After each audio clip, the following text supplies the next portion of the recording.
اعوذ باللہ من الشیطان الرجیم بسم اللہ الرحمن الرحیم۔ عزیزان من، آج اپریل 1970 کی 26 تاریخ ہے اور درس قرآن کریم کا آغاز سورہ آل عمران کی آیت 178 سے شروع 3/178۔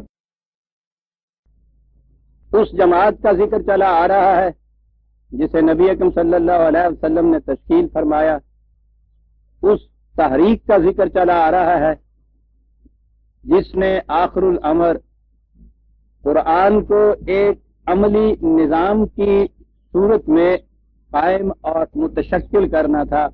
آہستہ آہستہ بتدریج یہ کارواں اپنے منزل کی طرف چلا جا رہا تھا، بڑھتا ہوا، قدم بڑھاتا ہوا۔ لیکن جیسا کہ ہر تحریک میں ہوتا ہے، تحریک کی ابتدا میں اس کے اندر ہر قسم کے لوگ شامل ہو جاتے ہیں۔ اس میں شبہ نہیں کہ اس تحریک میں شامل کیے جانے والے جو تھے ان کی تعلیم ہوتی تھی، تربیت ہوتی تھی، لیکن اس شمولیت سے پہلے اگرچہ وہ وہیں کے رہنے والے تھے، لیکن کسی کے متعلق یہ نہیں کہا جا سکتا تھا کہ وہ کن عزائم کو، کن مقاصد کو لے کر اس میں شامل ہو رہا ہے۔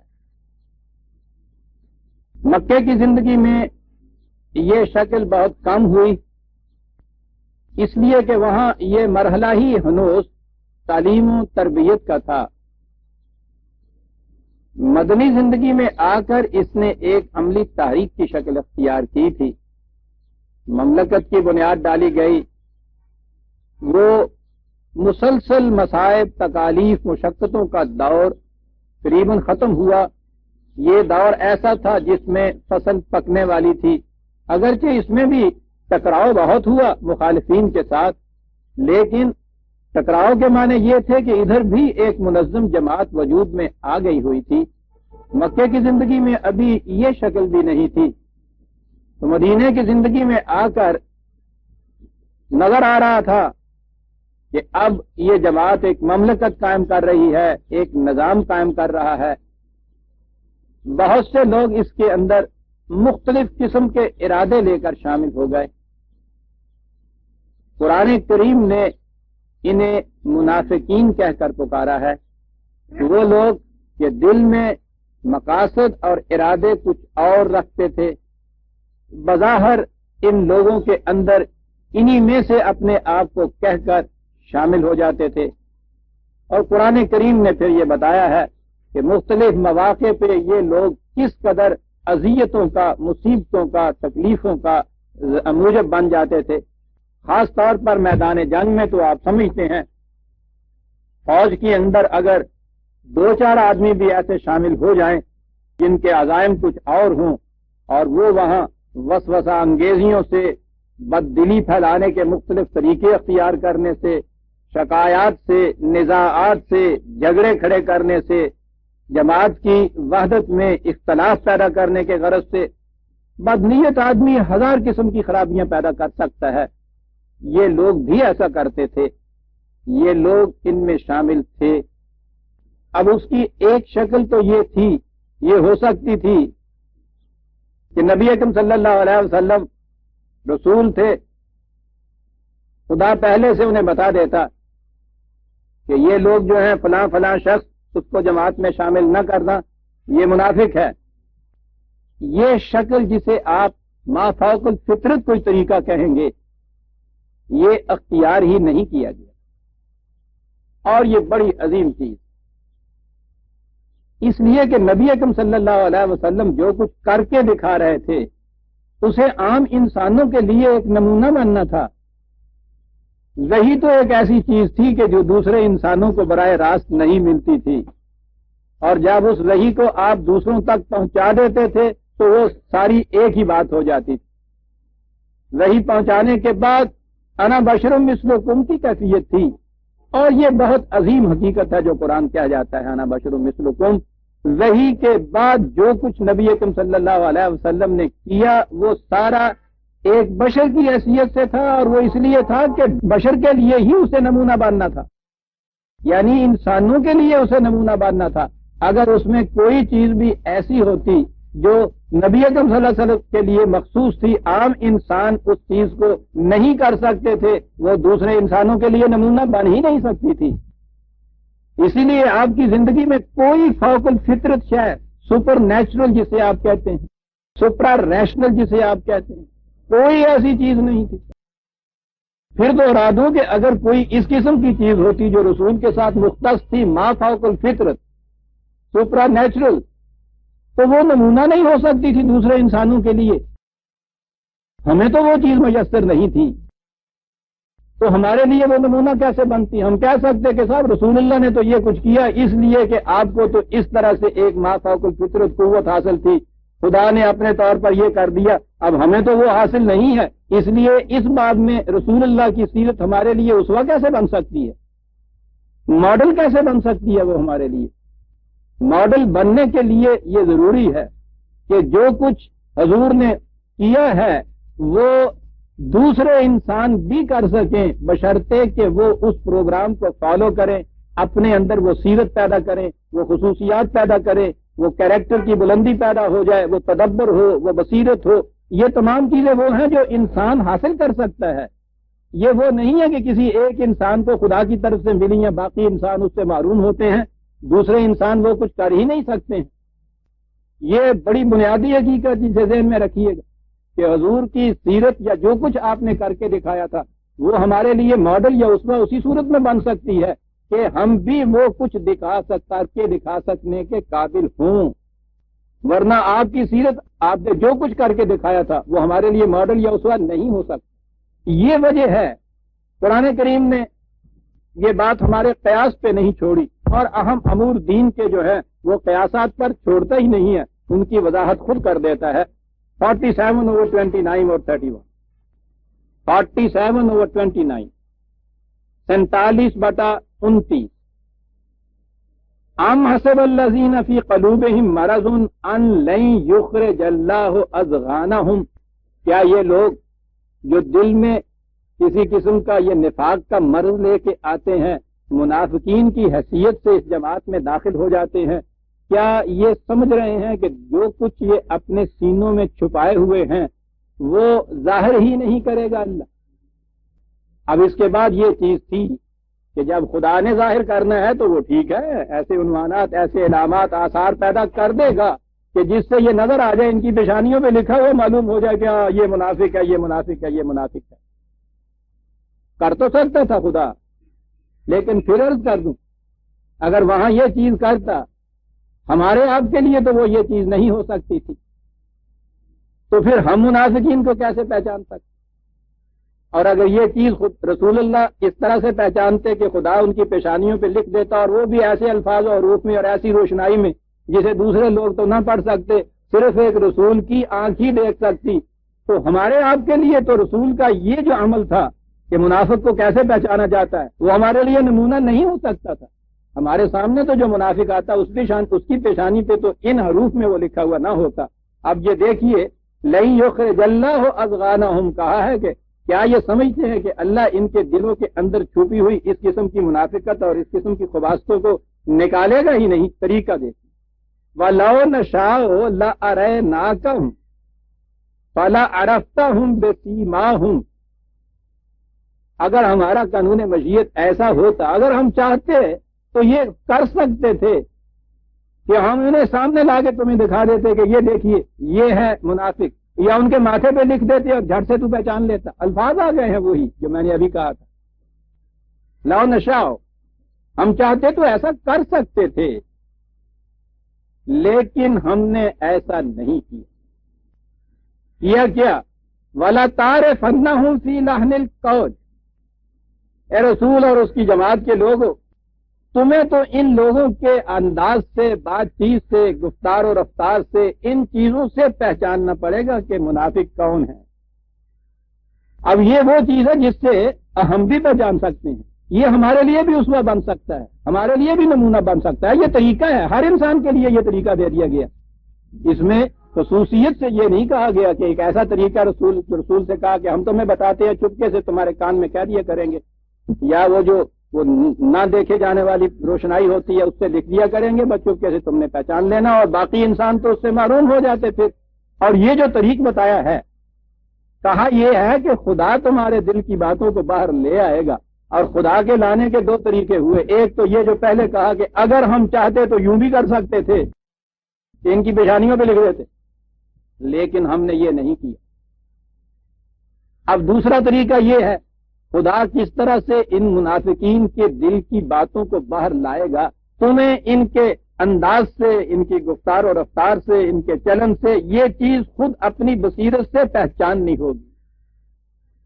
ویسے واللہ یعلم اعمالکم، خدا تو جانتا ہے، اس کی بات چھوڑو، وہ اپنے علم کی بنا پر تمہیں نہیں بتا دے گا کہ یہ منافق ہے، تمہیں تو اس طرح سے پہچاننا ہو.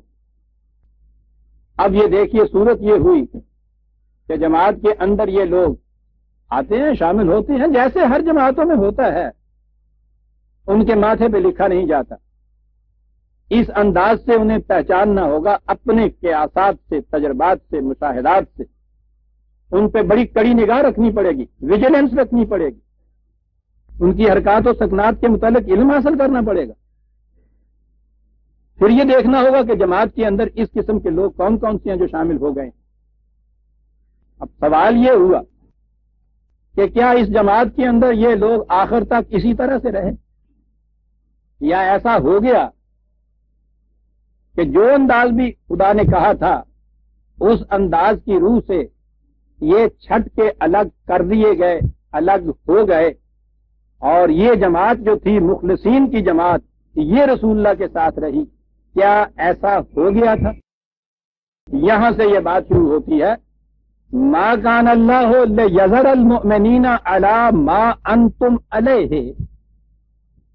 نہیں، خدا ایسا نہیں کرے گا کہ جس حالت میں یہ جماعت اس وقت ہے، کہ جس میں یہ مختلف قسم کے عناصر ملے جلے ہیں، تمیز ایک دوسرے کی نہیں ہوئی، الگ چھٹ کے وہ نہیں ہوئے، تو کیا یہ ایسا ہوگا کہ اسی حالت میں خدا چھوڑ دے اس جماعت کو؟ ما کان اللہ، نہیں، ایسا نہیں. یہ صورت نہیں ہوگی کہ ایسے ہی چھوڑ دیا جائے. حتی یمیز الخبیث من الطیب، ہوگا یہ کہ خبیث و طیب بالکل الگ الگ ہو جائے. یہ کرے گا خدا، یہ کیفیت ہوگی. پھر دیکھ لیجئے، کرے گا خدا، لیکن کرنے کا طریقہ وہ بتایا ہے کہ تم خود اپنے انداز، قیاسات، مشاہدات، مطالعہ سے، خبر رسانیوں سے، تحقیق احوال سے، تفتیش سے، تجسس سے تم معلوم کرو گے. لیکن وہ یہ کہہ دیا کہ صورت یہ پیدا ہو جائے گی بالآخر، حتی یمیز الخبیث من الطیب، خبیث اور طیب الگ الگ ہو جائے. یہی وہ چیز ہے جو دوسری جگہ آپ نے، خدا نے کہا ہے، ہم جسے قیامت تک اٹھا رکھتے ہیں، کہ وہ ایک معاشرہ عدل و انصاف کا صحیح انداز کا قائم ہوگا، جس میں کہا جائے گا وَامْتَازُوا الْيَوْمَ أَيُّهَا الْمُجْرِمُونَ. معاشرہ میں بسنے والے بدماش جو ہیں، اب تو وہ بڑے معتبر بنے پھرتے ہیں، کوئی پہچان ہی نہیں سکتا کہ وہ کون ہے. ایسی صورت ہوگی کہ ان کو الگ کر کے دکھا دیا جائے گا، تاکہ شریف انسانوں کو پتہ چل جائے کہ بدماش کون کون سے یہاں بستے ہیں. اور اس کی کیفیت یہ ہوگی کہ یعرف المجرمون بسیماہم، ماتھے کے اوپر لکھا ہوا تو نہیں ان کے ہوگا، لیکن ایسا انداز ان کا ہوگا، اور تم میں وہ بصیرت پیدا ہو جائے گی، یا اس نظام کے اندر یہ چیزیں پیدا ہو جائیں گی کہ مجرم اپنی پیشانیوں سے پہچانا جائے. حقیقت یہ ہے کہ اگر تھوڑا سا بھی سائیکالوجی کا علم ہو تو واقعی پیشانیوں سے پہچانے جا سکتے. جیسا اندر کا طیب، سیرت کی پاکیزگی، اخلاص، یہ ماتھے پہ لکھا جاتا ہے، جس کے لیے قرآن نے صحابہ کے بعد رضی اللہ تعالیٰ عنہ کے متعلق کہا تھا یہ چیز کہ ان کی پیشانیوں سے ان کے سجدوں کے نشان جو ہیں وہ ظاہر ہیں. سیماہم فی وجوہہم من اثر السجود، وہ جو ہم نے کہا سجدوں کے نشان، تو سجدوں کے یہ نشان جو جسے کہنا نا مراپے آ گیا متھے پہ، یہ بات نہیں ہے. خالص عطائت گزاریوں کے علامات اور نشانات چہروں سے واضح ہو جاتے ہیں. عزیزان ایمان ذرا نگاہ کی بصیرت ہو اور پریجوڈس نگاہ نہ آدمی کی ہو کہ پہلے سے اپنے ذہن میں یہ فیصلہ کر لے کہ اس کے متعلق تو یہ تو ہے ہی ایسا صاحب، یہ نگاہ نہ ہو اور ذرا سی بھی بصیرت ہو انسان کی، تو انسان کے اخلاص کی، نیک نیتی کی، نیک فطر کی، بلند سیرت پاکیزگی جو ہے واقعی ماتھے سے جھلک پڑتی ہے. جسے کہتے ہیں کہ وہ نور برستا تھا اس کے چہروں سے. اب تو کیا بتائیں، آنکھیں ترس جاتی ہیں ان چہروں کو دیکھنے کے لیے جن پہ نور برستا تھا. کیا کہوں اسے، خوش بختی کہوں اپنی یا بدنصیبی. ہم نے وہ دور دیکھا ہے کہ جس میں واقعی چہروں کی نورانیت سے پہچانا جاتا تھا کہ ان کی سیرت کتنی پاکیزہ ہے. بدبختی میں نے اس لیے کہا تھا کہ اس کے بعد جس نے یہ دور دیکھا ہو اور اس کے بعد یہ دور بھی اس کے سامنے ہو تو واقعی یہ چیز بڑی تلخ ہوتی ہے. میں کہہ یہ رہا تھا کہ یہ چیزیں جو ہیں یہ عنوانات سے ظاہر ہو جاتے ہیں، لیکن کوئی بھی شکل تھی، انتظام تھا اس نظام کا، اس جماعت کا، اور انتظام تو کرنا پڑے گا جماعت کو. اس قسم کی سب ورسیو ایکٹیویٹیز والے اندر داخل اگر ہو چکے ہیں سازشی، ان کے متعلق جماعت کو نظام کے لیے ضروری ہوگا کہ وہ تحقیقات کرے، تجسس کرے اس کے متعلق، اور پھر عام آپ کا مشاہدہ بھی ہو، مطالعہ بھی ہو، نگاہ بصیرت بھی ہو، فراست بھی ہو اس کے اندر. جو کچھ بھی تھا ہمیں اس سے غرض نہیں ہے کہ کیا کیا طریقے اختیار کیے گئے تھے. خدا نے یہ ڈیفینیٹلی کہا ہے کہ ہو نہیں سکتا کہ اس جماعت کو اس شکل میں چھوڑ دیا جائے کہ اس میں جو خبیث گھس آئے ہیں وہ طیب سے الگ نہ ہو جائیں. لہذا قرآن کی اس آیہ جلیلہ کی روح سے ہمارا ایمان ہے کہ نبی اکرم صلی اللہ علیہ وسلم کے زمانے میں، یعنی جب تک قرآن نازل ہو رہا تھا اس زمانے میں، اس دور میں ہی صحیح، آخر میں ہی صحیح، یقیناً یہ چیز پیدا ہو گئی تھی کہ خبیث اور طیب الگ ہو گئے تھے. اب جو رسول اللہ صلی اللہ علیہ وسلم کے ساتھ تھے وہ طیبین کی جماعت تھی، اس میں خبیث نہیں باقی رہے. اسے ذہن میں رکھیں، یہ اہم چیز ہے. میں دوہرا دوں جسے عام طور پہ دہرایا کرتا ہوں، میرا تعلق کسی مذہبی فرقے سے نہیں. مذہبی فرقہ بندی قرآن کی روح سے شرک. میں صرف مسلمان، فرقے سے کوئی تعلق نہیں، فرقوں کے عقائد سے مجھے کوئی تعلق نہیں. میں قرآن کا طالب علم ہوں. قرآن ہاتھ میں لے کے آپ کے سامنے آتا ہوں تو ایک چیز جو ہے میرے اور میرے خدا کے درمیان ہوتی ہے کہ قرآن ہاتھ میں لے کے کوئی شخص اگر کسی قسم کی کوئی چیز ایسی کرتا ہے جس میں اپنے رجحانات اور خیالات کو دخل ہوتا ہے تو یہ بھی شرک ہے. اور دوسری چیز یہ کہ جو چیز بھی قرآن کے خلاف جاتی ہے اگر کسی مداحنت یا مصلحت یا مفاہمت کی بنا پہ اسے باتتا ہے، اراد برتا ہے، اس میں مطابقت کمپرومائز پیدا کرتا ہے، یہ بھی مشرک. مجھے کیا مصیبت پڑی ہے کہ یہ قرآن لے کے اور اتنی زحمت اٹھاؤں اور یہ اہتمامات کروں، اپنا وقت دوں، دماغ سوزیاں کروں، یہ سارا کچھ، اور پھر خدا کی میزان کے اندر یا میں کتمان حقیقت کا مجرم قرار پاؤں یا مشرک قرار پاؤں. کیا پڑی ہے مجھے اس کے لیے؟ میرا پروفیشن تو ہے نہیں. تو یہ سن رکھیے، قرآن جب میرے ہاتھ میں ہوگا، کوئی خلاف قرآن عقیدہ مسلک مشرق جو رائج ہوگا آپ کے ہاں، وہ کسی کے ہاں ہو، کسی فرقے میں ہو، کسی فرد میں ہو، میرا فریضہ ہے کہ میں یہ عرض کروں کہ خلاف قرآن. ہر خلاف قرآن عقیدے کی مسلک کی مخالفت کروں گا، اور سب سے پہلے تو میں خود ہوں. میری زندگی کا آدھا دور اس میں گزرا جس میں خلاف قرآن عقائد مسالک سارے شامل، اپنی ذات تک ہی نہیں ان کی تبلیغ بھی کیا کرتا تھا. لیکن جب قرآن سامنے آیا ہے، یہ نہیں تھا کہ قرآن اس زمانے میں پڑھتا نہیں تھا، اس زمانے میں پڑھتا تھا. اس کے بعد اللہ کا فضل ہے کہ اسے سمجھنا شروع کیا. قرآن سامنے آیا ہے تو اپنے بے شمار عقائد اور مسالک جو تھے ان کو خیر بات مجھے کہنا پڑا. تو جب اپنے عقائد جو عزیز ترین متاع ہوتی ہیں انسان کی، اسے چھوڑنے میں مجھے کوئی بات نہیں ہوا. تو اگر وہ کسی اور کا عقیدہ ہے تو مجھے تو یہ بتانا ہے کہ قرآن کی روح سے وہ غلط. ہمارے ہاں یہ ایک عقیدہ چلا آ رہا ہے، اور بڑی بنیادی چیز جس سے سب سے پہلے دو شاخوں کے اندر جو آپ کا مسلمان بٹا ہے تو وہ اس بنا پہ تھا کہ یہ صحابہ کبار جو تھے، رسول اللہ صلی اللہ علیہ وسلم کے جو ساتھی تھے، ان میں سے رسول اللہ کی وفات کے بعد محدود چند انگلیوں پہ گننے کے قابل تو اس میں واقعی مخلص مومن تھے، اور باقی جتنے تھے وہ سب معاذ اللہ منافقین۔ میں نے عرض کیا ہے کہ سب سے پہلی چیز یہ ہے، قرآن یہ کہتا ہے ما کان اللہ لیذر المؤمنین علی ما انتم علیہ حتی یمیز الخبیث من الطیب، دعویٰ ہے ما کان اللہ، یہ ہو ہی نہیں سکتا کہ خدا ایسا نہ کرے۔ بڑی تحدی کے ساتھ قرآن یہ کہہ رہا۔ پھر اگلی چیز یہ نہیں ہے کہ یوں ہی کوئی چیز مبہم سی وہ کرے گا، حتی یمیز الخبیث من الطیب، تمیز کر کے رکھ دے گا۔ ہمارا ایمان ہے قرآن کے ماننے والوں کہ خبیث اور طیب کو الگ الگ کر کے رکھ دیا گیا تھا رسول اللہ کی زندگی سے۔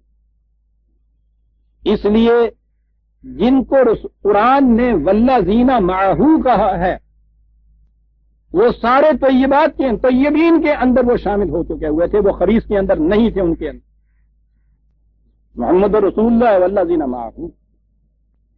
اب یہ جو ہے والذین معہ، دیکھیے قرآن ان کے متعلق کیا کہتا ہے، کیا شہادت دیتا ہے ہمیں ان کے ایمان کے متعلق۔ ان میں دو جماعتیں شامل ہیں، ایک وہ تھے جو نبی اکرم صلی اللہ علیہ وسلم کے ساتھ مکے سے ہجرت کر کے مدینے آئے، یا اس کے بعد ہجرت کر کے مدینے، یعنی مکے سے مدینے کی طرف تشریف لائے ہجرت کر کے، انہیں مہاجرین کہا جاتا ہے۔ دوسرے وہ تھے جو مدینے میں موجود تھے، یہ مسلمان، انہوں نے ان مہاجرین کو پناہ دی، ان کی نصرت کی، ان کو انصار کہا جاتا ہے۔ یہ دونوں ٹرم جو ہیں قرآن کریم کے اندر موجود، مہاجرین اور انصار۔ سنیے قرآن ان دونوں کے متعلق، دونوں کیٹیگریز آ گئیں، مکے سے آنے والے، مدینے میں جو پہلے موجود تھے، مہاجر اور انصار، یہی دو کیٹیگریز تھیں۔ اب منافقین جو ہے ان کو تو قرآن نے چھانٹ کے الگ کیا ہے۔ یہ دو کیٹیگری ہیں ساری مسلمانوں کی، انہی میں وہ شامل تھے۔ 8/74، 8/74 اہم آیات ہیں۔ سنیے کیا قرآن کہتا ہے، والذین آمنوا وہاجروا وجاہدوا فی سبیل اللہ، یہ لوگ جو ایمان لائے، انہوں نے ہجرت کی، پھر جہاد کیے اللہ کی راہ میں، ایک کیٹیگری آ گئی مہاجرین۔ والذین آووا ونصروا، اور یہ لوگ جنہوں نے ان جو آنے والے مہاجر تھے ان کو پناہ دی، ان کو مدد دی، نصر انصار ہو گئے، دونوں کیٹیگری آ گئی۔ سنیے عزیزان من، اولئک ہم المؤمنون حقا، یہ سب پکے اور سچے مومن تھے۔ قرآن کی شہادت ہے عزیزان من، مومن ہی نہیں کہا قرآن نے، مومنون حق، لہم مغفرۃ ورزق کریم، مغفرت، رزق کریم، مومن حق کا۔ یہ تو وہ چیز تھی پہلی کھیپ کے اندر جو ہجرت کر کے آ گئے۔ اس کے بعد ہے والذین آمنوا من بعد وہاجروا وجاہدوا معکم، جو لوگ ان کے بعد بھی ایمان لائے، پھر انہوں نے بھی ہجرت کی، انہوں نے بھی تمہارے ساتھ مل کے پھر جہاد کیا مخالفین کے خلاف، فاولئک منکم، وہ بھی تم میں سے ہیں، وہ بھی مومن حق کا ہے۔ قرآن جن کے متعلق یہ شہادت دے رہا ہے کہ مومن حقہ ہیں، ان کے متعلق تو ہمارے دل میں ذرا سی بھی کوئی بات گزرے، یہ میں عرض کر دوں جسے ہم کہتے ہیں نا کہ یہ توہین صحابہ ہے، یوں نہیں، میں کہتا ہوں خدا کی شہادت سے انکار ہے، قرآن پر ایمان سے انکار۔ قرآن نے جس بات کی شہادت دے دی ہے عزیزان من، یہ تو بڑی چیز ہے۔ قرآن نے تو یہ کہا ہے کہ یوسف کے بھائی علیہ السلام، یوسف کے بھائی ان کی قمیض پر ایک جھوٹا خون لگا کے لے آئے تھے، دم کذب تھا۔ اگر ہم یہ کہیں، کسی ہم میں سے کوئی یہ کہے کہ نہیں وہ سچا خون تھا، تو قرآن سے انکار ہو گیا۔ یہ قرآن پہ ایمان کے معنی یہ ہیں۔ تو قرآن جنہیں مومن حقہ کہتا ہے، ان کے متعلق اگر دل میں ہمارے ذرا سا بھی کچھ اور وسوسہ گزرے کہ وہ حقہ نہ رہیں، توہین کو تو چھوڑ دیجئے، میں کہتا ہوں قرآن کی شہادت سے انکار ہے، قرآن سے انکار ہے۔ یہ ہم انہیں مومن حقہ ماننے کے لیے اس لیے مجبور نہیں ہے کہ کچھ ہماری ان سے عقیدت اور محبت کچھ اس قسم کی ہے، وہ تو میں بعد میں عرض کروں گا کہ وہ کیوں ہے۔ انہیں یہ ماننا اس لیے ضروری ہے کہ قرآن نے اس کی شہادت دی ہے، خدا یہ کہہ رہا ہے ہمارا قرآن پہ ایمان ہے، قرآن کے لفظ لفظ پہ ایمان ہے، قرآن کی ہر شہادت پہ ایمان ہے۔ باقی رہی عقیدت اور محبت جسے کہتے ہیں، وہ ان کی کیریکٹر کی وجہ سے، ان کے ایمان کی وجہ سے، ان کی صداقت کی وجہ سے ہے۔ دنیا میں ہر صاحب کردار کا احترام آپ کے دلوں میں ہونا چاہیے۔ آپ اس فرد پیکر کا احترام نہیں کرتے، اس کے کیریکٹر کا احترام کرتے ہیں۔ احترام اس لیے ہے، یہاں مومن حق کا قرآن نے کہا، اسی میں آگے چلیے 9/100 والسابقون 9/100 والسابقون الاولون من المہاجرین والانصار، مسابقت کرنے والے، پہل کرنے والے ہجرت میں، اور یہ مدینے کے انصار، پھر وہی دونوں کیٹیگریز آ گئی اس میں۔ والسابقون الاولون یہاں کا پہلے ذہن ادھر جا سکتا تھا کہ صاحب وہ جو پائنیئرز تھے جنہوں نے شروع میں پہلے ہی یہ کچھ کیا، یہ ان کے متعلق کچھ کہے گا قرآن، لیکن یہ تو قرآن ہے۔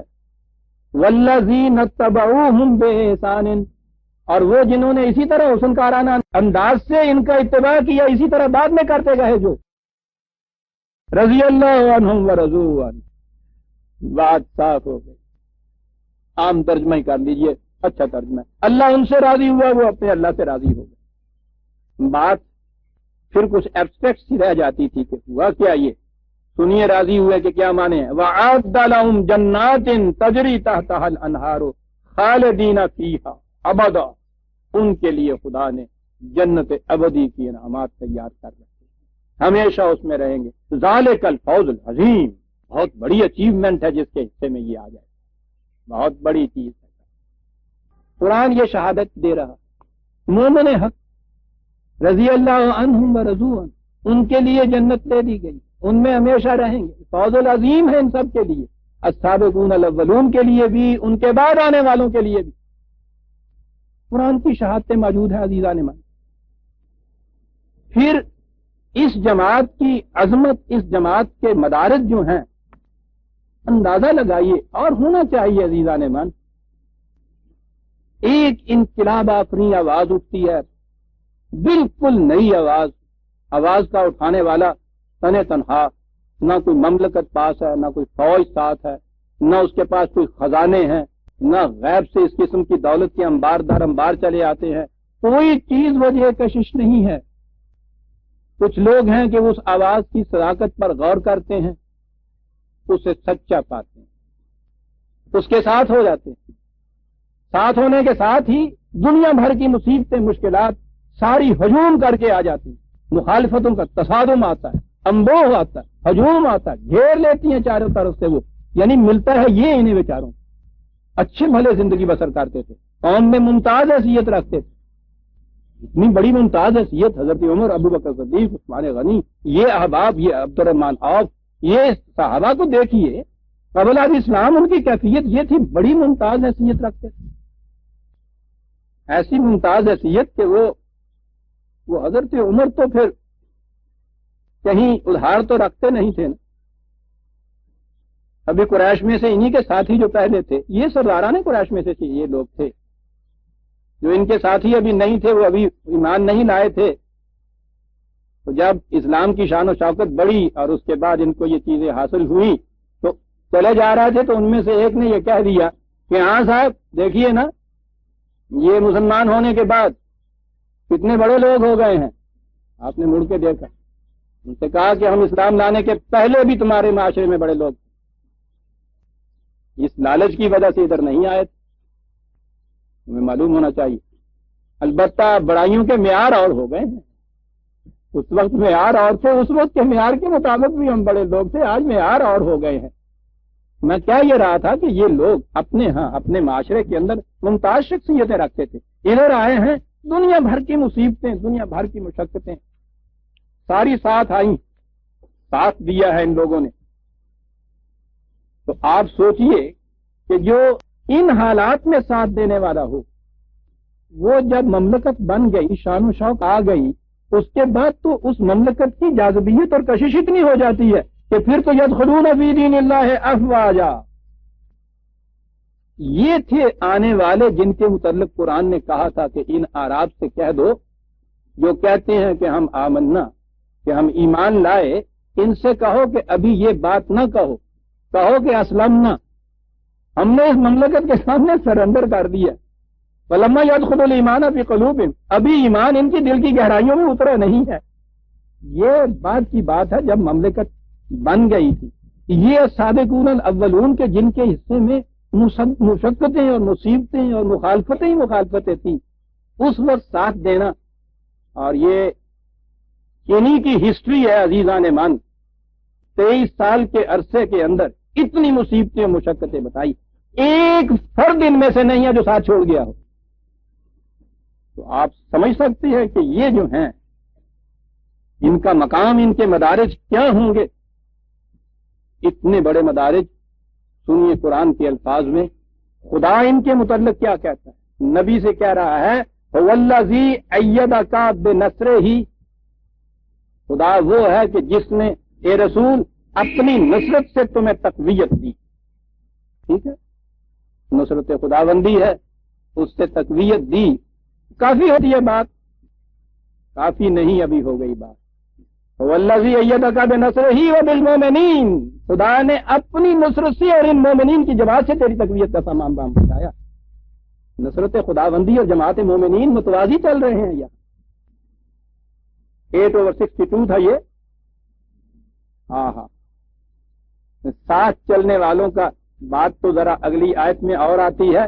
ساتھ چلنے والوں کا نقشہ قرآن ساتھ دے دیتا ہے۔ وَأَلَّفَ بَيْنَ قُلُوبِهِمْ، ساتھ یوں ہی ہم دو کی حیثیت سے نہیں داخل ہو گئے، ووٹر کی طرح نہیں ہوگا۔ یہ کیفیت یہ ان کی ہے کہ وَأَلَّفَ بَيْنَ قُلُوبِهِمْ، ان کے دلوں کو جوڑ دیا ہوا خدا نے۔ وَلَوْ أَنفَقْتَ مَا فِي الْأَرْضِ جَمِيعًا مَا أَلَّفْتَ بَيْنَ قُلُوبِهِمْ، ساری دنیا کی دولت بھی تو صرف کر دیتا، دلوں کو نہیں جوڑ سکتا تھا۔ ووٹس خرید سکتا تھا، دولت سے دلوں کو نہیں جوڑ سکتا تھا۔ آپ دیکھتے ہیں دولت کے ذریعے سے جو پارٹیاں بنائی ہوئی ہوتی ہیں، ان میں ان کے افراد کی کیفیت کیا ہوتی ہے۔ وَلَٰكِنَّ اللَّهَ أَلَّفَ بَيْنَهُمْ إِنَّ اللَّهَ عَزِيزٌ حَكِيمٌ، یہ ایمان تھا جس کی بنا پہ یہ دل جڑے ہیں ان کے، یہ کیفیت ہے ان کی، یہ ہے اللہ نے اپنی نصرت اور اس قسم کی جماعت سے تیری تقویت کا سامان پہنچایا۔ ایسا نظر آتا ہے کہ اتنا کہنے سے کوئی جی ٹھنڈا نہیں اجے ہویا لگا نہیں ہوئی گل کچھ ہو رہی۔ ہاں، یہاں تو کہا تھا کہ تقویت کا سامان بام پہنچایا۔ آگے کہتا ہے یا ایھا النبی حسبک اللہ، اے نبی تیرے لیے اللہ کافی ہے۔ ٹھیک ہے، اللہ کافی ہے۔ حسبک اللہ ومن اتبعک من المؤمنین، صرف اللہ کافی نہیں، یہ جماعت مومنین جو تیرا اتباع کرتی ہے، دونوں مل کے تیرے لیے کافی ہے۔ دیکھتے ہیں اس جماعت مومنین صحابہ کبار کا مقام۔ بہرحال خدا تو خدا ہے، اس کے مقام میں تو کوئی شریک نہیں ہو سکتا، لیکن خدا نے جنہیں خود اپنی نصرت کے ساتھ متوازی چلایا ہے ان کا مقام دیکھیے کہ کیا ہے۔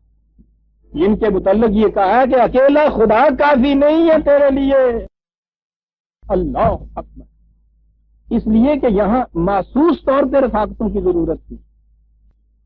اگر یہ رہبانیت کی زندگی والا کہیں دین ہوتا تو ہو سکتا تھا کہ روحانیت کی عالم میں اکیلا خدا ہی کافی ہوتا ہے۔ وہ تو پتہ نہیں وہ ساتھ ہوتا ہے یا نہیں ہوتا، لیکن بہرحال سمجھا تو یہی جاتا ہے نا کہ وہ اکیلا کافی ہے۔ لیکن یہ تو ایک نظام کی تشکیل کا سوال تھا، یہ تو انقلاب آفری ایک نظم تھا جو قائم کرنا تھا۔ اس لیے یہ کہا کہ ٹھیک ہے، قانون خداوندی کی صداقت کی مدد بڑی کافی مدد ہو ہے، لیکن تنہا وہی کافی نہیں ہوتی۔ حسبک اللہ ومن اتبعک من المؤمنین، عزیزان یہ مقام دے رہا ہے قرآن کریم اس جماعت مومنین کا، جن کو مومن حقہ کہہ رہا ہے، رضی اللہ عنہم ورضوا عنہ کہہ رہا ہے ان کے متعلق، یہی بشارت دے رہا ہے ان کی جنت کی زندگی کی اور ان کی مغفرت کی۔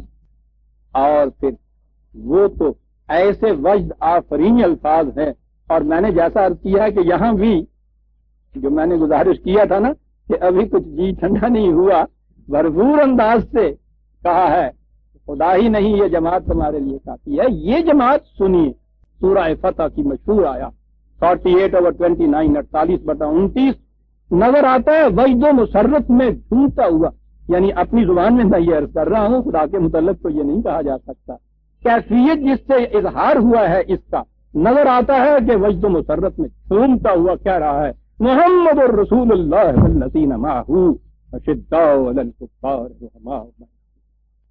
محمد اللہ کے رسول اور یہ ان کے ساتھیوں کی جماعت، اللہ اللہ کیا کارواں جا رہا ہے رشد و ہدایت، پھول برسا رہا ہے خدا آسمان، میں نے کہا ہے پھول برسا رہا ہے خدا۔ ہمیں تو یہی پتا ہے نا کہ اللہ اور اس کے فرشتے نبی پر درود بھیجتے ہیں، جہاں قرآن نے یہ کہا ہے، آپ کو معلوم ہے کہ وہیں یہ قرآن نے کہا ہے مومنین سے کہ وَاللَّهِ يُصَلُّونَ عَلَيْكُمْ وَالْمَلَائِكَةُ، اے جماعت مومنین اللہ اور اس کے فرشتے تم پر بھی درود و سلام بھیجتے ہیں۔ وَالَّذِي يُصَلِّي عَلَيْكُمْ وَمَلَائِكَةُ، وہاں تو نبی کیوں، ان اللہ وملائکتہ یصلون علی النبی، اسی کے ساتھ ہی 4-5 آیتیں آگے چل کے یہ والذی یصلی علیکم وملائکتہ، اکیلے نبی پہ ہی نہیں، یہ جماعت مومنین تم پہ خدا اور اس کے رسول پھول تحسین و آفرین کے نسابت کر رہے ہیں۔ اوے جانے ہو خوش رکھتے اللہ تعالیٰ، کیا کر کے دکھا دیا تم نے، کیا کر کے دکھا دیا۔ ایک چیز خدا کے ذمہ چلی آ رہی، قرآن نے قصہ آدم میں جو بات کہی ہے اپنے خاص انداز میں، تمثیلی انداز میں، کہ ملائکہ نے یہ کہا تھا کہ جسے تم زمین میں خلافت دے رہے ہو، ہم دیکھ رہے ہیں آگ اور خون کی چنگاریاں اس کے پیکر کے اندر پنہاں ہیں، یہ زمین میں فساد برپا کرے گا، وَنَحْنُ نُسَبِّحُ بِحَمْدِكَ وَنُقَدِّسُ لَكَ، ہم تو تسبیح و تقدیس بیان کرتے ہیں، اس میں تو یہ چیزیں نظر آ رہی ہیں۔ اس کا جواب یہ دیا تھا انی عالم ما لا تعلمون، ہم جانتے ہیں تم نہیں جانتے، کہ یہ جو آدم، یہ جو انسان بنا کیا جا رہا ہے دنیا میں، اب باقی مملوک کے اوپر قبضہ رکھنے والا، تمہاری نگاہوں نے اس کے اندر فسادیاں، ہنگامہ پروریاں، شورشیں، خون اور آگ کے چھینٹے ہی دیکھے ہیں، ہماری نگاہ کچھ اور دیکھ رہی ہے۔ ملائکہ اس پہ سر جھکا کے خاموش تو ہو گئے تھے، اس کی عملی شہادت ابھی ان کے سامنے نہیں آئی تھی۔ خدا بھی انتظار میں تھا، ملائکہ بھی انتظار میں تھے کہ ابن آدم میں سے اس کی شہادت ملے کہ کیوں ان کو دیا گیا تھا۔ عزیزان ایمان، یہ وہ جماعتیں ہیں جو اس کی شہادت پیش کر دیتی ہیں، جو خدا فرشتوں سے کہہ سکے کہ تم نے دیکھا، ہم نے کہا تھا نا ہم جانتے ہیں تم نہیں جانتے، یہ ہے ابن آدم جن کے لیے ہم نے ان کو پیدا کیا تھا۔ اور یہ وجہ ہے کہ جو کہا ہے کہ خدا اور اس کے فرشتے تحسین و آفرین کے پھول نشاور کرتے ہیں، خدا نشاور کرتا ہے تو یہ میری گل راہ رکھی ہے جیڑی میں گل کہی سی انہاں نوں کر کے بخاطہ سے جنے، اور فرشتے بھی اس دن جان لیتے ہیں کہ اس میں شبہ نہیں کہ یہ اس قابل تھا کہ اس کو یہ مقام عطا ہوتا۔ دونوں پھول نشاور کر رہے ہیں تحسین و آفرین کے، والذی یصلی علیکم وملائکتہ، یہ ہے وہ یہ پھول نشاور کرنے کا مقام جس میں کہا ہے کہ محمد الرسول اللہ والذین معہ اشداء علی الکفار رحماء بینہم تراہم رکعا سجدا یبتغون فضلا من اللہ ورضوانا، محسوس تراہم یہاں لگتا ہے، محسوس طور پہ تو ان کو دیکھے گا کس طرح تیری عطایتوں کے اندر سر تسلیم خم کیے چلے جا رہے ہیں۔ اور یہ نہیں کہ رہبانیت کی، فقیروں کی، گداگروں کی کہ جماعت ہے، یبتغون فضلا من اللہ ہے، تلاش معاش کے اندر بھی وہ تمام دنیا کے اندر پھرتے چلے جا رہے ہیں، دین اور دنیا دونوں کو اکٹھا کر رہے ہیں۔ بلکہ اقبال کے الفاظ میں از کلید دین در دنیا کشاد، دین کی چابی لے کے دنیا کا ہر دروازہ کھولتے ہوئے چلے جاتے ہیں۔ فضل من اللہ ہے ورضوان، دونوں چیزیں، صرف معیشت ہی حاصل کرنے کی فکر نہیں ہے، ساتھ یہ بھی ہے کہ قانون خداوندی سے ہم آہنگی بھی رہے ہر قدم کے اوپر، یہ کرتے چلے جا رہے ہیں۔ سیماہم فی وجوہہم من اثر السجود، جو میں نے کہا تھا، یہ جو تسلیم و رضا، یہ جو خدا کے قوانین کے سامنے جھکنے کی کیفیتیں ہیں، وہ ان کے آثار ان کے چہروں کے نظر آ جاتے ہیں، ڈھکے چھپے ہوئے نہیں ہیں۔ یہ ذالک مثلہم فی التوراۃ و مثلہم فی الانجیل، اس قسم کے اللہ والوں کی مثالیں نئی بات نہیں ہے، یہاں جہاں بھی یہ اس قسم کی جماعتیں بنی ہیں وہاں ان کی مثالیں ملیں گی، انجیل اور تورات میں ان کی مثالیں تمہیں ملیں گی، وہاں بھی یہ چیز پیدا ہوئی تھی۔ اور اس کے بعد ہے محسوس مثال کزرعین، ساری تاریخ جو تھی اسلام کی عزیزان ایمان وہ صدر اول کی چند لفظوں میں سمٹا دیا. ایک طیب بیج وہ تم نے بویا، اس نے ایک ننھی سی سوئی نکالی، اخرج شطہ فآزرہ، اس کی پرورش کی، نگہداشت کی، اس کے اپنے اندر یہ صلاحیت تھی بڑھنے پھولنے کی، مناسب ماحول ملا، وہ ٹہنی بڑی، آگے بڑی، فاستغلظ، مضبوط ہوئی، فاستوى علی سوقہ، جم کے کھڑی ہو گئی اپنے تنے کے اوپر، بھرپور اس نے وہ پھل لائی، فصل دی، اور اس کیفیت سے کہ یعجب الزراع، کسان کا دل اس کو دیکھ کے باغ باغ ہو. اگر یہ کسان خود خدا ہے اس کا دل باغ باغ ہوتا ہے، اگر خود ذات رسالت مآب ہیں ان کا دل باغ باغ ہوتا ہے. میں کہتا ہوں پوری انسانیت اس کے لیے کسان ہے، ساری انسانیت کے لیے یہ رحمت اللہ العالمین تھا. انسانیت کے دل باغ باغ ہو گئے. ایسی حسین، کیسا عمدہ طیب بیج بویا، کیسی حسین فصل اگی، کیا رحمت اللہ العالمین پھل دیا اس زمین نے. لیغیظ بہم الکفار، مخالفین کے سینے کے اوپر ڈال میں مونگ رکھ گئے، جل اٹھے ان کے سینے جو حسد کرتے ہوئے تھے. وعد اللہ الذین آمنوا وعملوا الصالحات منہم مغفرۃ واجر عظیم. اور آگے بات جو قرآن کا انداز ہوتا ہے کہ یہ کچھ مختص انہی تک نہیں تھی، وہ ہوئے چلے گئے، جو بھی تم میں سے ایمان لائے گا، ان کی روش اختیار کرے گا، یہی کچھ ان کے لیے بھی ہو جائے. عزیزان ایمان، یہ جماعت ہے محمد رسول اللہ والذین معہ کی. اب ان کے متعلق تو قرآن کہتا ہے حتی یمیز الخبیث من الطیب، چھانٹ کے الگ کر. اس لیے ان شہادات کی بنا پر ہمارا ایمان ہے، قرآن کے بیان کردہ حقائق کی بنا پر ہمارا ایمان ہے، محض کسی ذہنی عقیدت یا جذبے کی بنا پر نہیں ہے. قرآن کی شہادت کی بنا پر ایمان ہے کہ رسول اللہ صلی اللہ علیہ وسلم کی زندگی میں حضور کی تشریف برآوری سے پہلے یہ کیفیت پیدا ہو چکی تھی کہ طیب اور خبیث الگ ہو گئے تھے. جنہیں قرآن نے والذین معہ کہا ہے وہ یہی طیبین کی جماعت تھی، جن کے متعلق کہا ہے کہ مومن حقہ تھے، جن کے متعلق کہا ہے کہ ان کو مغفرت، اجر عظیم، جنت کی بشارتیں، یہ ساری کی ساری قرآن نے ان کے لیے بیان کر دی. قرآن یہ کہتا ہے. اور اس کے بعد ہمارے ہاں تاریخ آ جاتی ہے. تاریخ اٹھا کے دیکھیے تو یہی جو آج جس کے متعلق قرآن یہ کچھ کہہ رہا ہے، عزیزان من، ان کے متعلق وہ کچھ لکھا ہوا ہے کہ کوئی شخص جو قرآن پہ یوں ایمان رکھتا ہے وہ تو چھوڑ دیجئے، کوئی شخص جو کیریکٹر اور سیرت کو کوئی عظمت دیتا ہے دل کے اندر، وہ ان چیزوں کو پڑھ نہیں سکتا. انہی صحابہ کے متعلق، ان کے متعلق جن کے لیے کہا کہ اے رسول تیرے لیے خدا اور یہ جماعت کافی ہے، اس جماعت کے متعلق یہ کچھ لکھا ہوا. 2 4 5 7 تو اس میں سے استثناء کر دی گئی ہے، اور باقیوں کے متعلق پوچھو ہی نہیں صاحب کیا کہتی ہے. اور وہ یہ کہ یہ سب کے سب منافق ہی تھے. رسول اللہ صلی اللہ علیہ وسلم کی آنکھ بند ہوئی اور سارے کے سارے پھر سے اسی کفر کی روش کے اوپر چل پڑے، معاذ اللہ. میں تفصیل میں نہیں جانا چاہتا. تفصیل میں آپ دیکھنا چاہتے ہیں، میں نے اسے لکھا ہوا ہے ہماری تاریخ. سلیم کے نام خطوط میری ایک کتاب ہے، اس میں یہ تفصیل درج ہے کہ ہماری تاریخ میں ان کے متعلق کیا کچھ لکھا ہوا. سوال یہاں آ جائے گا، بڑا اہم سوال ہے، بات صاف کرتا جاؤں آگے بڑھنے سے پیشتر تاکہ آپ کے ذہنوں میں خلجان کوئی نہ رہے. اسلام کے متعلق اور صدر اول کے یہ جو مومنین حقہ تھے، جو مثالی نمونہ انہوں نے قائم کیا تھا اسلام کا کہ یہ عملی نظام اس قسم کا ہوگا،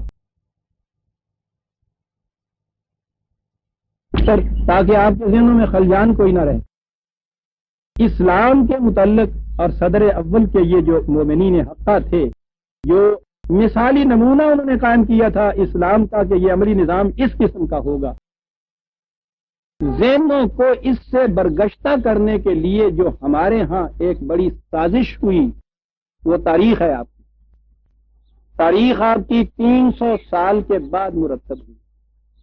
پہلی تاریخ آپ کے ہاں جو جامعہ ہے امام تبری کی، 300 سال کے بعد بغیر کسی ریٹن ریکارڈ کے، کوئی لکھا ہوا میٹیریل نہیں.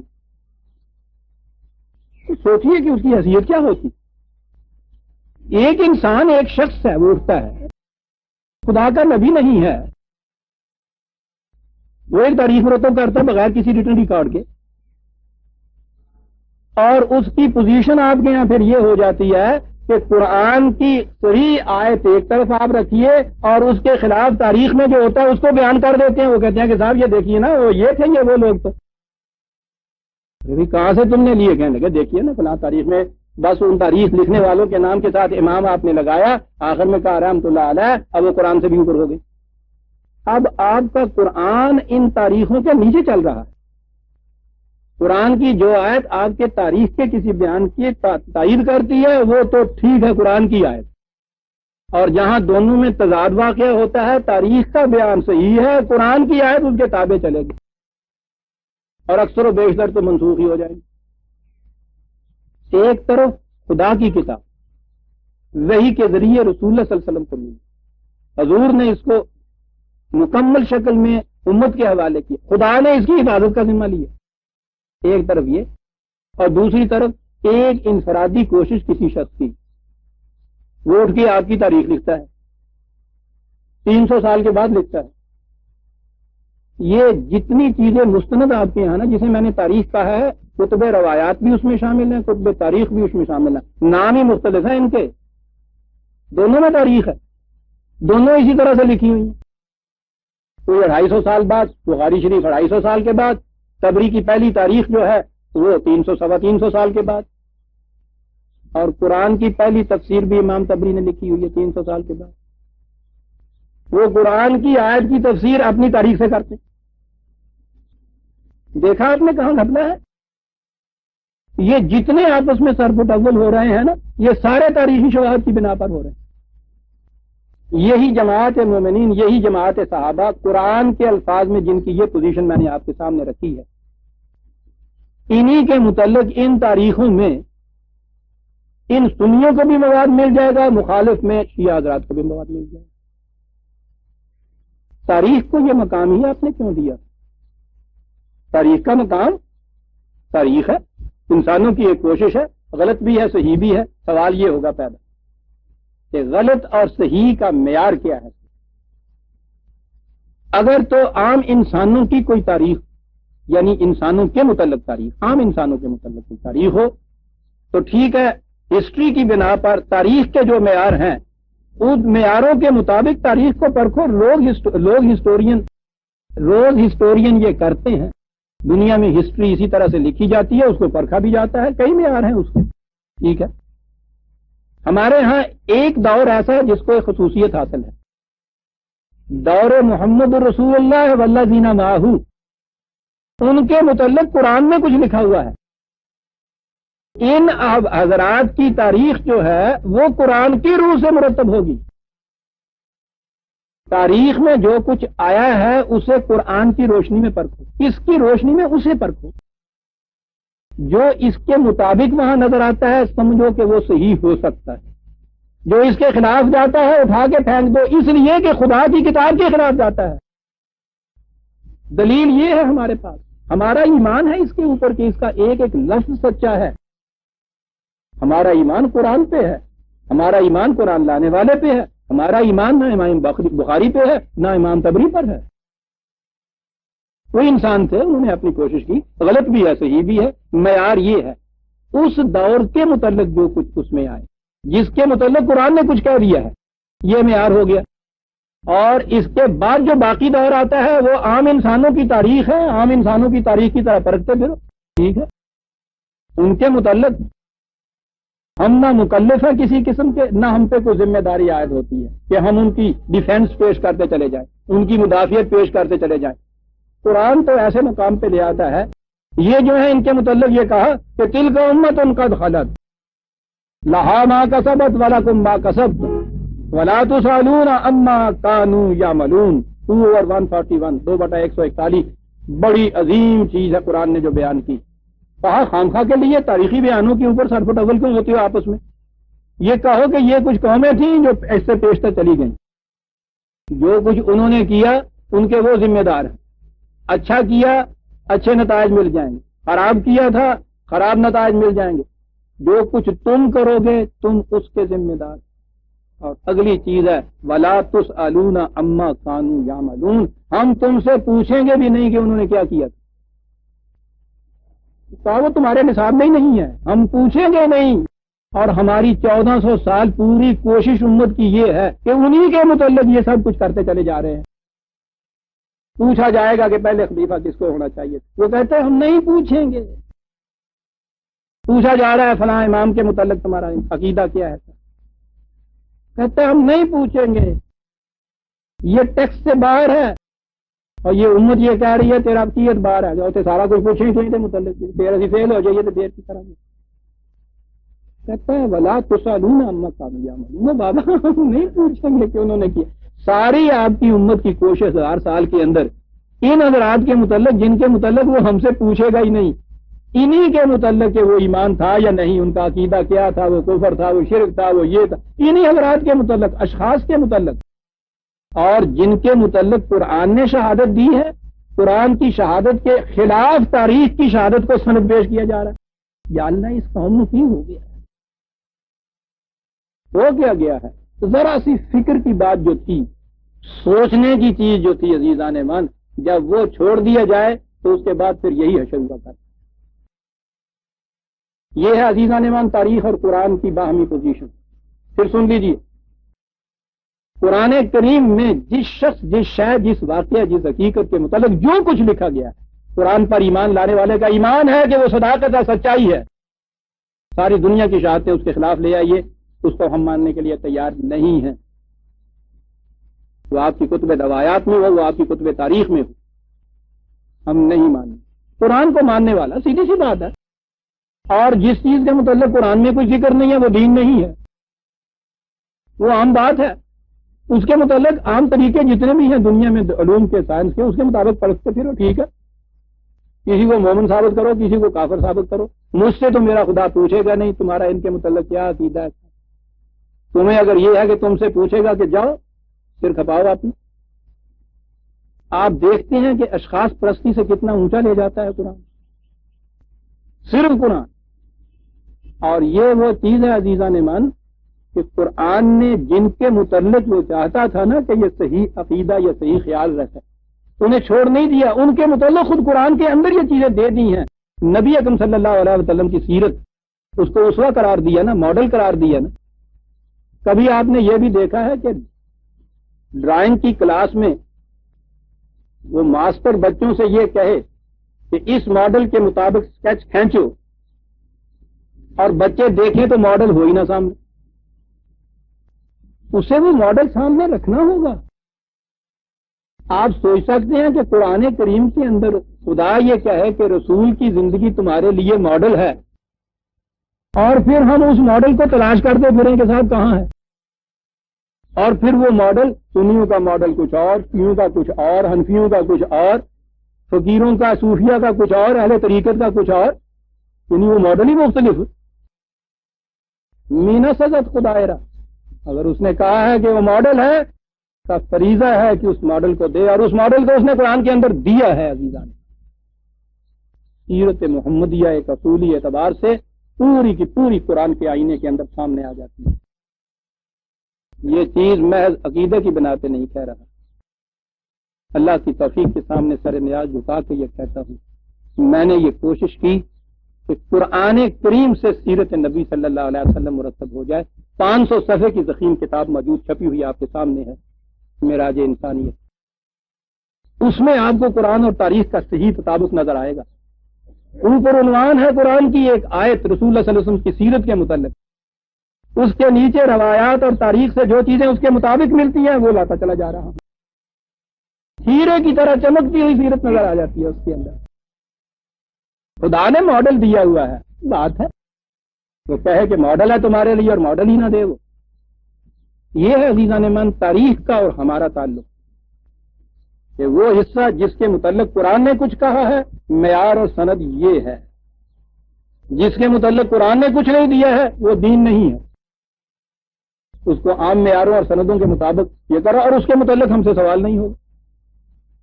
فلاں امام کے فلاں عقیدے کے متعلق تم کیا کہتے ہو، معتزلہ کیسے تھے، خوارج کیسے تھے، کہیں گے صاحب قرآن میں یہ چیز نہیں ہے، تاریخ کا سوال ہے، ان کے عقائد جو ان کی طرف منسوب ہیں ان کو بھی ہم قرآن کی روشنی میں دیکھیں گے، جو صحیح نظر آئے گا کہیں گے صحیح ہے، جو غلط نظر آئے گا کہیں گے غلط ہے۔ لیکن محمد الرسول اللہ والذین معہ، ان کے مومن حقہ ہونے کی شہادت قرآن دیتا ہے۔ عزیزان من، کوئی ایسی چیز جو ان کے مومن حقہ ہونے کی شان کے ذرا خلاف جائے گی ہم اس کو اٹھا کے پھینک دیں گے، اس لیے کہ قرآن کی شہادت کے خلاف ہے۔ حتی یمیز الخبیث من الطیب، یہی بات قرآن نے جو میں نے ابھی کہا تھا نا کہ اس کے لیے قرآن نے یہ نہیں کہا تھا کہ ان کے نام بتا دیے ہوں ان کو، یہی ہے اگلی آیت کا باقی حصہ دیکھیے، وہی 3/168 جہاں سے درس قرآن شروع کیا ہے، آگے آئیے اس کے بعد وَمَا كَانَ اللَّهُ لِيُطْلِعَكُمْ عَلَى الْغَيْبِ، ہم یہ نہیں کرنے کے کہ تمہیں غیب کی بات بتا دیتے کہ فلاں فلاں فلاں منافقین میں سے، ہاں بچ کے رہنا، ہم یہ نہیں کرتے، غیب کی بات ہم کسی کو نہیں بتایا کرتے۔ ایک پہلی چیز اہم وہ آئی ہے عزیزان من جو میں نے ابھی بتائی ہے، صحابہ کبار کے متعلق ہمارا یہ اگلی چیز اور بڑی اہم آئی ہے، بڑی غور طلب ہے۔ یہ خدا تمہیں غیب کا علم نہیں دے، کیا کہے گا؟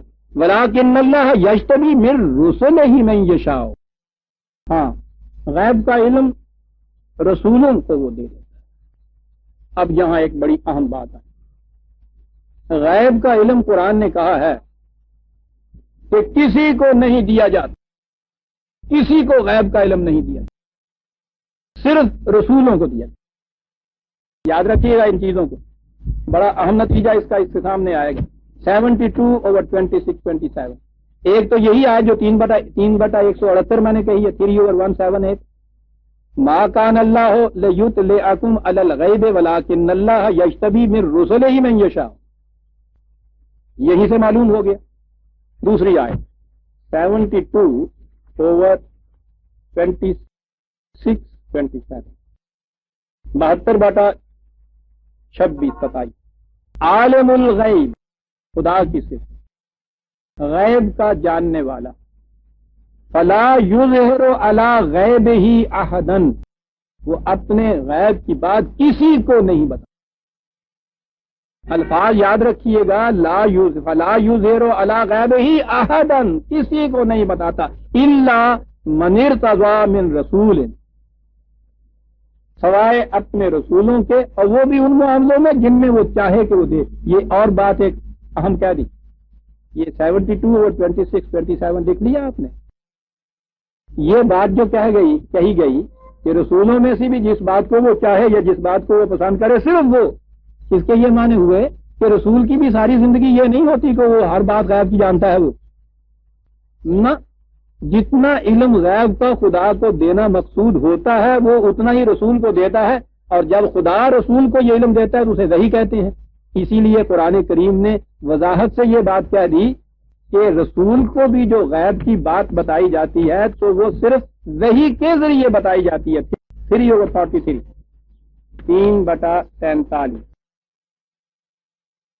حضرت مریم علیہ السلام کے واقعات، طوائف زندگی بیان ہوتے چلے آ رہے ہیں، اور اس کے بعد یہ کہا جا رہا ہے کہ ذالک من انباء الغیب، یہ رسول یہ غیب کی خبریں ہیں، نوحیہ الیک، ہم وحی کے ذریعے تمہیں بتا رہے ہیں۔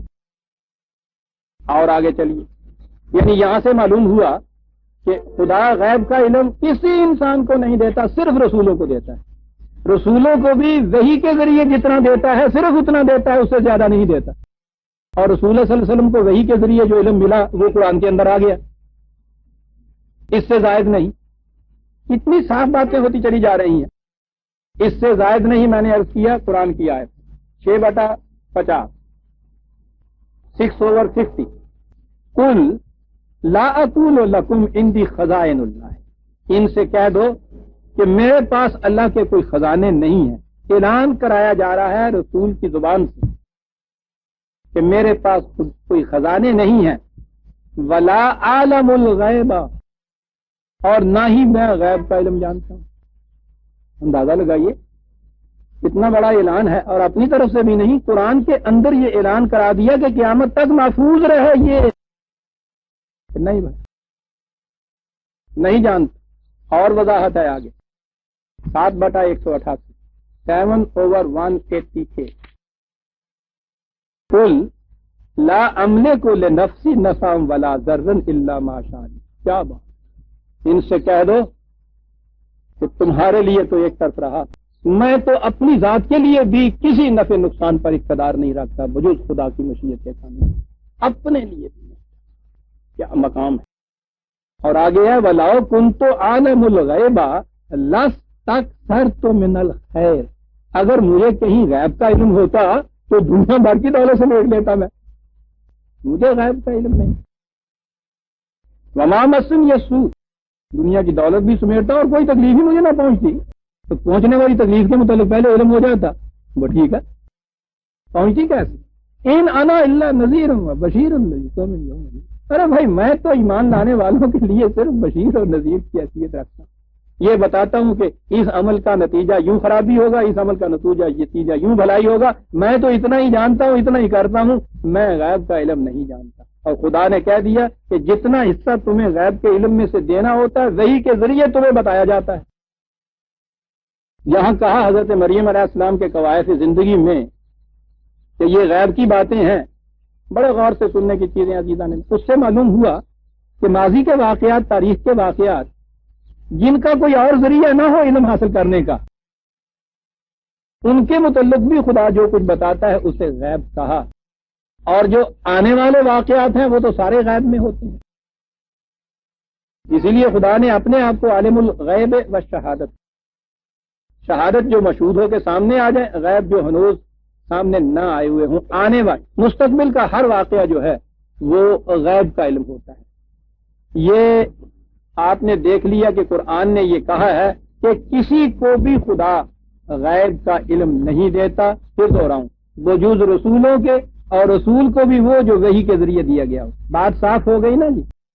اب آنے والے واقعات کے متعلق قرآن نے یہ کہا ہے 31/34 31/34 وما تدری نفس ماذا تکسب غدا. اب بات سامنے آئی ہے تو کچھ ذرا سی اور بات کری دوں. شروع میں نے وقت کو دیکھا تھا اس لیے ذرا اختصار کیا، لیکن نہیں. ان اللہ عنده علم الساعۃ، الساعۃ جو ہے اس کا علم خدا ہی کو ہے. وہ جو آنے والا انقلاب ہے اتنا بڑا، یعنی اس کا علم کسی اور کو نہیں ہو سکتا. وَيُنَزِّلُ الْغَيْظَ وَيَعْلَمُ مَا فِي الْأَرْحَامِ، تو بارش برساتا ہے، تو جانتا ہے کہ رحموں کے اندر کیا ہے. عام طور پر اعتراض کیا جاتا ہے کہ صاحب بارش کے متعلق بھی سائنٹیفکلی بتایا جا سکتا ہے، اور یہ چیز کہ رحم میں کیا ہے وہ تو اب یوں دیکھا جا سکتا ہے.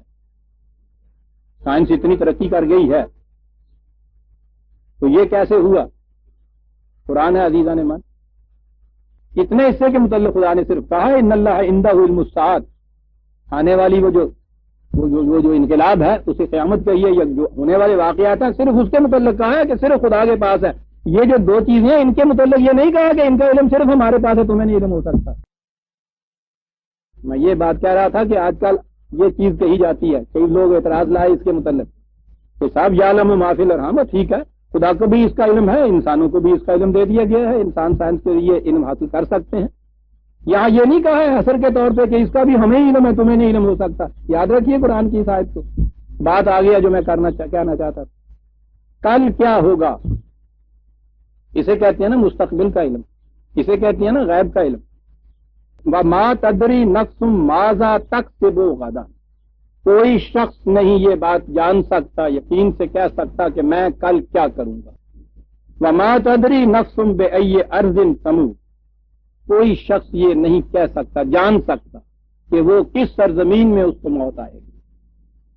ان اللہ علیم خبیر، علیم اور خبیر خدا ہی ہے. یہاں یہ چیزیں کہی ہیں مستقبل کے علم کے متعلق کہ کوئی شخص نہیں جان سکتا. قرآن کی یہ آیات ہمارے سامنے عزیزان. پھر دوہرا دوں کہ غیب کا علم خدا کو ہے، وہ کسی کو نہیں دیتا، صرف رسولوں کو دیتا تھا، وہ بھی جو وحی کے ذریعے دیتے. رسالت ختم ہو گئی، نبوت ختم ہو گئی، لہذا یہ بات ختم ہو گئی علم دینے والی جو ہے مستقبل کے متعلق. لیکن اس کے بعد آپ کو معلوم ہے کہ اسی قرآن کی حامل قوم روز بشین گوئیاں کی جاتی ہیں آپ کے یہاں.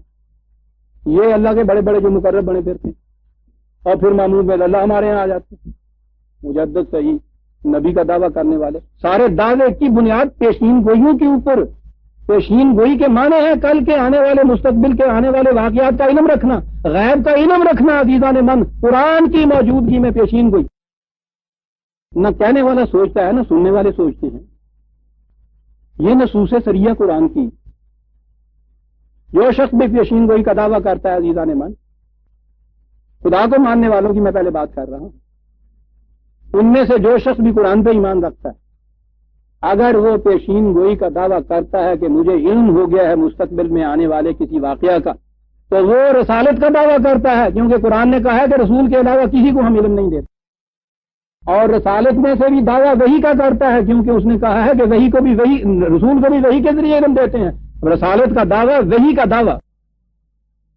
اور اگر وہ یہ دعویٰ نہیں کرتا تو پھر معاذ اللہ وہ کہتا ہے کہ خدا نے یہ غلط کہا ہے کہ کسی ہم کو غیر رسول کو ہم غیب کا علم نہیں دیتے، میں رسول نہیں ہوں، غیب کا علم مجھے خدا دے رہا ہے۔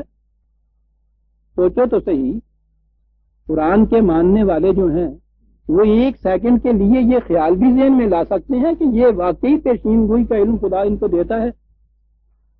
کہ دعویٰ رسالت کیجیے، کھلے بندوں آئیے میدان میں، لیکن عجیب قوم ہے، وہ پیشین گوئیوں کا دعویٰ کرتے ہیں، اور یہ قوم کھڑے ہو کے یہ نہیں کہتی ہے کہ صاحب یہ قرآن کی مخالفت ہے، خدا کی مخالفت ہے، یہ دعویٰ رسالت ہے۔ اس کے بعد بحث اس پہ ہوتی ہے کہ پیشین گوئی پوری ہوئی تھی یا نہیں ہوئی، یعنی اس کے امکان کو یہ بھی تسلیم کرتے ہیں، اسے جھوٹا کہتے ہیں یہ کہہ کے کہ تیری پیشین گوئی پوری نہیں ہوئی۔ تو بابا دہن کا ذکر کیا، یہاں سر ہی غائب ہے غریباں سے، پیشین گوئی کا دعویٰ ہی خلاف قرآن ہے، اس کے متعلق میں کہتا ہوں مناظرہ کرنا جو ہے، پرکھنے کے لیے کھڑے ہو جانا جو ہے، یہ قرآن کے خلاف ہے۔ بائن ہی جس طرح سے نبی اکرم صلی اللہ علیہ وسلم کے بعد دعویٰ نبوت کرنے والے کے متعلق کھڑے ہو کے مناظرہ کرنا، پرکھنا کہ تیرا دعویٰ صحیح ہو سکتا یا نہیں ہو سکتا، قرآن کے خلاف ہے۔ ایک سانس میں بات کیا دینی چاہیے، قرآن ختم نبوت کرتا ہے، اس واسطے قرآن کے بعد نبوت کے متعلق کچھ کہنا قرآن کے خلاف ہے۔ یا قرآن کا انکار کرو اور باہر چلو، وہاں تم سے انسانوں کی لیول کے اوپر ہم گفتگو کریں گے۔ قرآن کو ماننے کے بعد کہتے ہو تو قرآن کا انکار ہے، ہم تم سے گفتگو ہی نہیں کر سکتے کسی ایشو کے لیے۔ اسی طرح عزیزان من، پیشین گوئیوں کے دعوے کرنے والے جو ہیں، اگر وہ مسلمان کی حیثیت سے آپ کے سامنے وہ آتا ہے تو اس کے متعلق یہ بات کرنا کہ آؤ ہم پرکھتے ہیں تمہاری پیشین گوئی پوری ہوئی ہے یا نہیں، دونوں ہی قرآن کے مخالفت کر رہے ہیں۔ وہ قرآن اٹھا اٹھا کر کہتا ہے کہ مجھے خدا کی طرف سے یہ علم حاصل ہوا ہے، اس سے کہو کہ قرآن نے یہ کہا ہے کہ صرف رسول کو وحی کے ذریعے علم دیا جاتا ہے، کرو دعویٰ اس کا، سیدھی سی بات کرو نا کہ جی نہیں من نیستم رسول نے آوردم کتاب، رسول نہیں ہو تو یہ غیب کا کیسے علم حاصل ہو رہا ہے؟ لیکن اسے کیا کہیے، یہ کون ہزار برس سے یہ مانتی چلے آ رہی ہے کہ یہ جتنے بڑے بڑے مقربین سائیں گھوڑے شاہ تھے، لسوڑی شاہ تھے، سان شاہ، سب وہ پیشین گوئیاں جانتے ہی انہوں نے کول اس واسطے کہ بابا کام ہوئے گا یا نہیں ہوئے گا، مقدمہ جتیا جائے یا نہیں جتیا جائے گا، اولاد یعنی مستقبل میں ہونے والی باتوں کے متعلق پوچھنے جاتے ہو نا۔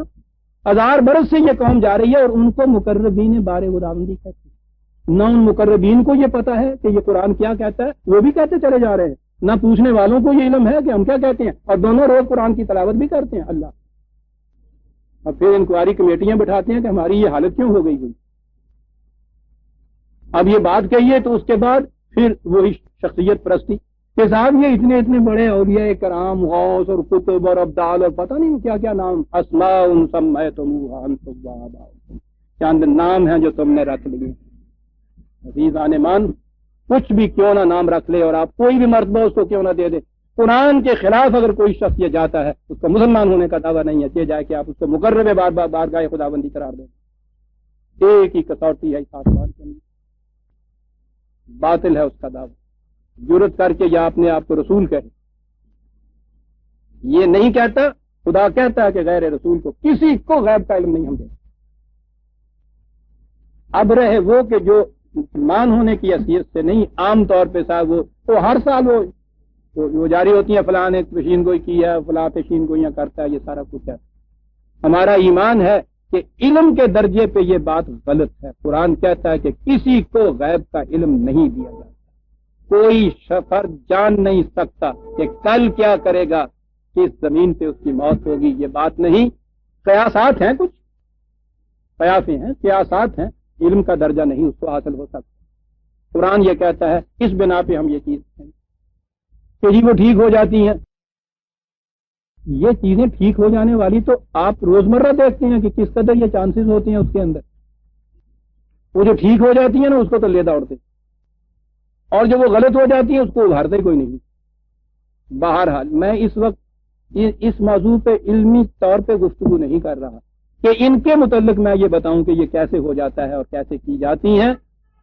قرآن کو ماننے والے کی حیثیت سے یہ بات پیش کر رہا ہوں کہ یہ درس قرآن کہ خدا نے یہ کہا ہے کوئی شخص جان نہیں سکتا کہ کل کیا کرے گا، کوئی جان نہیں سکتا کہاں مرے گا۔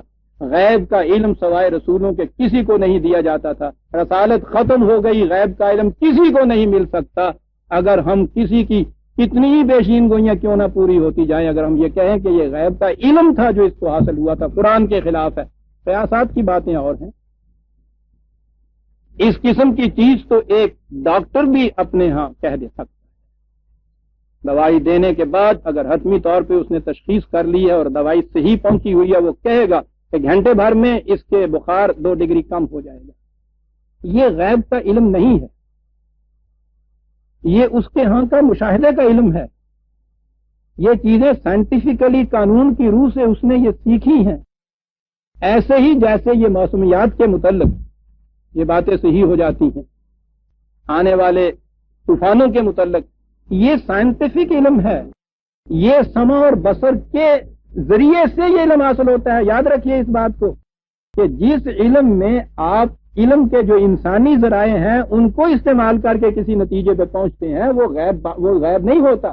غیب کہتے ہیں کہ علم حاصل کرنے کے جو انسانی ذرائع ہیں وہ استعمال میں نہ لائے جائے اور کہا جائے کہ خدا براہ راست ہمیں بتا دیتا ہے، اسے غیب کا علم کہتے ہیں۔ یہ جو قیاسات کی روح سے پیشین گوئیاں کرنے والے دنیا میں موجود ہیں، انہیں یہ دعویٰ نہیں ہے کہ خدا ہمیں یہ بتا دیتا ہے۔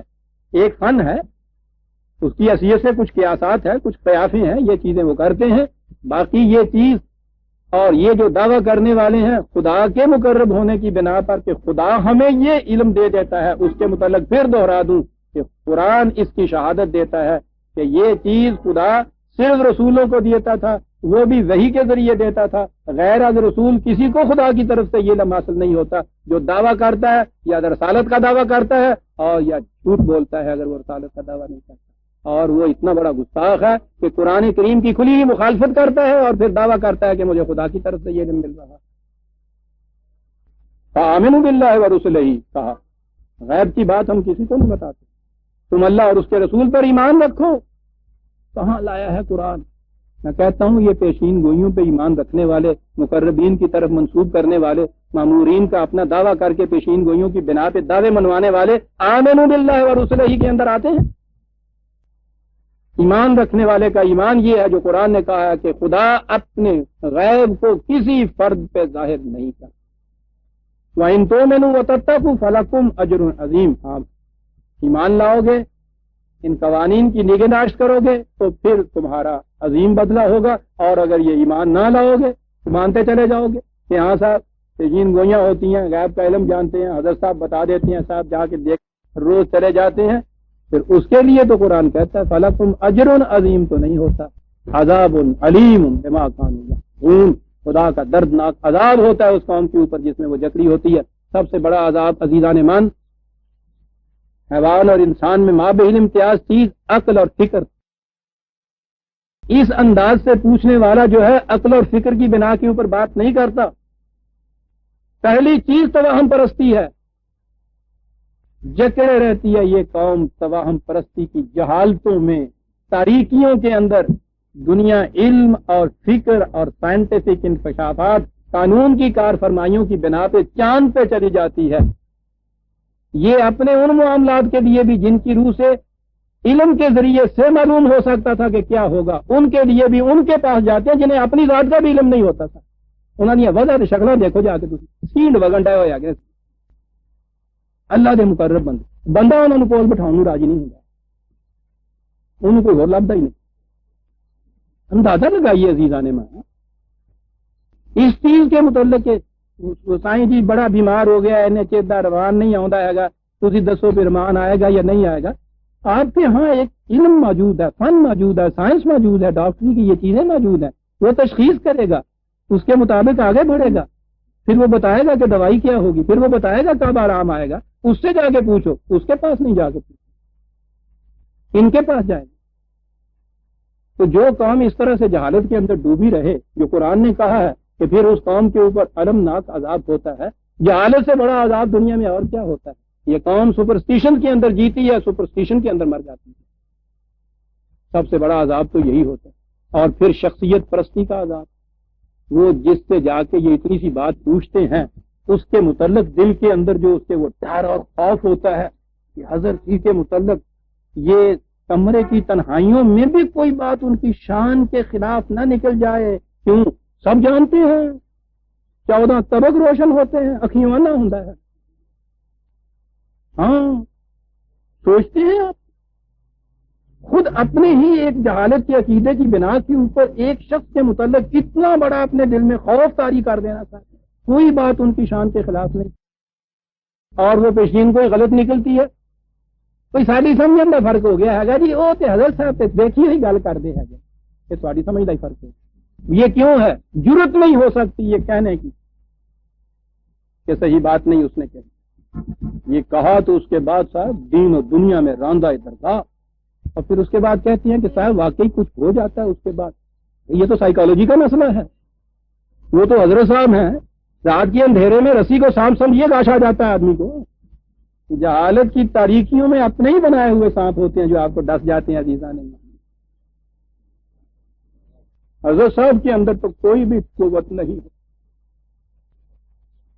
وہی چیز ہے جسے وہ ایک جامعہ محاورہ ہماری زمان کا جو کہہ گیا کہ پیر ماندیاں نو کھاندا، پہلے اس کا ماننا شرط ہو جاتا ہے، اور اس کا ماننا ہے کہ اس کی ہر بےہودہ حرکت کے اندر بھی آپ کو ایک نور جسمانی نظر آتا ہے، اس کی بات جھوٹی بھی ہو جاتی ہے تو اپنے آپ کو جھٹلاتے ہو، اسے جھٹلانے کی آپ کوشش نہیں کرتے، کبھی دل کی گہرائیوں میں اس کے خلاف کوئی ایک بات ہو جاتی ہے، 2 گھنٹے کے بعد بخار آ جاتا ہے آپ کو لگ دیتے، جو میں نے عرض کیا ہے اپنی ہی رسیوں کے بنائے ہوئے سانپوں سے آپ بچے جاتے ہیں۔ جہالت کی تاریکیوں سے نکالنے کے لیے یہ آیت قرآن نے یہ کہا تھا یخرج من الظلمات الی النور، یہ کتاب عظیم آئی تاکہ تمہیں تاریکیوں کی جہالت کی تاریکیوں سے نکال کر روشنی کے اندر لے جائے، تم روشنی داخل ہونے کے لیے ہر دروازے کی ہر دراز تک بند کر کے اندر بیٹھ جاتے ہو، کہ تاریکیوں کے اندر جیو، تاریکیوں کے اندر میں